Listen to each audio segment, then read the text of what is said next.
നിങ്ങൾ വിചാരിക്കുന്നത് പോലെയല്ല. UDFിൻ്റെ ബഹുമാന്യരായ നേതാക്കളോട് എനിക്ക് അങ്ങേയറ്റത്തെ കടപ്പാടുണ്ട്. കോൺഗ്രസിൻ്റെ കെ സുധാകരനടക്കം, രമേശ് ചെന്നിത്തലയടക്കം, KM മുരളീധരനടക്കം ആളുകൾ നിരന്തരമായി എന്നോട് സംസാരിച്ചു കൊണ്ടിരിക്കുന്നുണ്ട്. മുസ്ലിം ലീഗ് ലീഡർഷിപ്പ് കുഞ്ഞാലിക്കുട്ടി സാഹിബിനോട് ഞാൻ പറഞ്ഞു, നിങ്ങൾ ഇനി ഇത് സംസാരിക്കണ്ട, നിങ്ങൾ എനിക്ക് വേണ്ടി നീ കാല് പിടിക്കേണ്ട ആരെയും, നിങ്ങളത് വിട്ടേക്ക്. എനിക്ക് അദ്ദേഹത്തിൻ്റെ പ്രയാസം ഞാൻ കണക്കിലാക്കണ്ടേ? എത്ര തവണയാണ് അദ്ദേഹം ഈ വിഷയത്തിൽ ഇടപെട്ടത്? അതിൻ്റെ അവസാനമായിരുന്നു മെയ് 2-ാം തീയതിത്തെ UDF യോഗം. ആ UDF യോഗം നടത്താൻ 10 പ്രാവശ്യം അദ്ദേഹം ഈ നേതാക്കളുമായി സംസാരിച്ചിട്ടുണ്ടാവുമെന്ന് വ്യക്തിപരമായി വിശ്വസിക്കുന്ന ആളാണ് ഞാൻ. എന്നിട്ട് ആ യോഗത്തിലൊരു തീരുമാനം എടുത്തു. ലോകത്ത് ആരും കേട്ടിട്ടില്ലാത്തൊരു സംഗതി അസോസിയേറ്റ് മെമ്പർ ആയിക്കോട്ടെ എന്ന് പറഞ്ഞു ഞാൻ.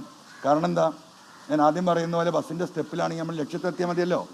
ഈ പിണറായിസത്തെ തകർക്കുക എന്ന ലക്ഷ്യത്തിന് ഞാൻ എന്തിനും തയ്യാറായിരുന്നു. അതിനൊന്ന് കൂട്ടിപ്പിടിക്കണ്ടേ? അത് ഡിക്ലെയർ ചെയ്യാൻ ഏൽപ്പിച്ച വ്യക്തി ഇത്രയും ദിവസം അത് ഡിക്ലെയർ ചെയ്യാതെ പിടിച്ചു വെച്ച് അവസാനം ഇപ്പോൾ ഞാൻ നയം വ്യക്തമാക്കണമെന്നാണ് പറയുന്നത്. ഞാൻ തൽക്കാലം നയം വ്യക്തമാക്കാൻ ഉദ്ദേശിക്കുന്നില്ല. എൻ്റെ നയം കേരളത്തിലെ ജനങ്ങൾക്കറിയാം. അദ്ദേഹം ഇപ്പോൾ ഉദ്ദേശിക്കുന്നത് എന്താ അറിയോ? ഒന്നുകിൽ TP ചന്ദ്രശേഖരൻ അല്ലെങ്കിൽ അബ്ദുൽ നാസർ മദറി, ഈ രണ്ടൊരു ഘട്ടത്തിലേക്ക് ഞാൻ എത്തിക്കാൻ അദ്ദേഹത്തിന് സാധിക്കും. അപ്പം ഇരുട്ടിൻ്റെ മറവിൽ എന്നെ വെട്ടിക്കൊന്ന് എന്നെ ഇല്ലായ്മ ചെയ്യണോ? അതല്ല, ഈ പറയുന്ന രീതിയിൽ അബ്ദുൽ നാസർ മദറിയെ ജയിലിലടച്ചതുപോലെ ജയിലിലടച്ച് എന്നെ ഇഞ്ചിഞ്ചായി കൊല്ലണോ എന്ന കൃത്യമായ ധാരണ അദ്ദേഹത്തിനുണ്ട്. ഒരു സ്ട്രാറ്റജി ഉണ്ട്.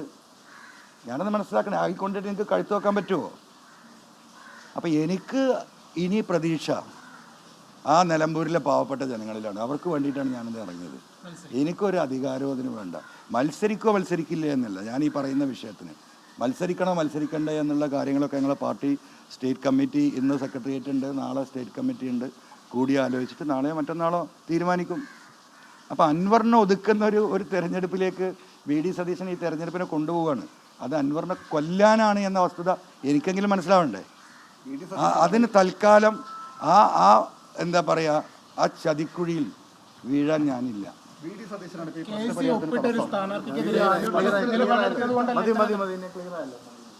PV അൻവർ മാധ്യമങ്ങളോട് സംസാരിക്കുകയായിരുന്നു. ഏതെങ്കിലും തരത്തിലൊരു അനുനയത്തിന് PV അൻവർ തയ്യാറല്ല. VD സതീശനെതിരെ ആഞ്ഞടിക്കുകയാണ്. KC വേണുഗോപാലുമായുള്ള ചർച്ച അത് ഓൾറെഡി ഫിക്സ്ഡ് ആയതായിരുന്നു. ലീഗ് അടക്കം ഇടപെട്ട് തീരുമാനിക്കപ്പെട്ടതാണ്. അതിനെ അട്ടിമറിച്ചത് പ്രതിപക്ഷ VD സതീശന് ഇടപെട്ടാണ് എന്നതടക്കമുള്ള ഗുരുതര ആരോപണങ്ങൾ പിന്നെയും ആവർത്തിക്കുകയാണ് PV അൻവർ. ഏതെങ്കിലും തരത്തിൽ അനുനയത്തിൻ്റെതായ ഈ ദിവസങ്ങളിൽ അൻവറിനെ അനുനയിപ്പിക്കാൻ ഏതൊക്കെയോ നീക്കങ്ങൾ നടക്കുന്നുണ്ട്. അൻവറും നേതൃത്വങ്ങളും തമ്മിൽ ചില ചർച്ചകളൊക്കെ ഉണ്ട് എന്നൊക്കെ പറഞ്ഞു കേട്ടിരുന്നു. അങ്ങനെ ഒന്നുമില്ല, ഏതെങ്കിലും തരത്തിലുള്ള അത്തരം ചർച്ചകൾ മുന്നോട്ടേക്ക് പോയിട്ടില്ല എന്നാണ് മനസ്സിലാക്കാൻ കഴിയുന്നത്. ഇപ്പോൾ അത് അവരുടെ തൃണമൂൽ കോൺഗ്രസിൻ്റെ പ്രധാനപ്പെട്ട യോഗം അല്പസമയത്തിനകം നടക്കാനും പോകുന്നുണ്ട്. ആ യോഗത്തിലാണ് ഈ PV അൻവർ മത്സരിക്കണോ എന്ന കാര്യത്തിലൊക്കെ തീരുമാനം ഉണ്ടാവുക. അപ്പോൾ അതിൽ ഒരുപക്ഷെ മത്സരിക്കുമോ എന്ന ചോദ്യത്തിന് ഇപ്പോഴും PV അൻവർ മറുപടി പറയുന്നില്ല. ഞാൻ ഇനി ഒന്നും ഇല്ലേ എന്നുള്ള ലൈനിൽ PV അൻവർ സംസാരിക്കുകയാണ്. അതൊരു ഒരു നൈരാശ്യം ബാധിച്ച അവസ്ഥയിൽ എല്ലാം ഇട്ടെറിഞ്ഞ് പിന്നോട്ടേക്ക് പോകുന്നു എന്ന അർത്ഥത്തിലാണോ, അതോ നിലമ്പൂരിൽ തൃണമൂൽ കോൺഗ്രസിൻ്റെ സ്ഥാനാർത്ഥി ഉണ്ടാകുമോ, ആ സ്ഥാനാർത്ഥി PV അൻവർ തന്നെ ആകുമോ എന്ന ചോദ്യമൊക്കെ അവിടെ ഉണ്ട്.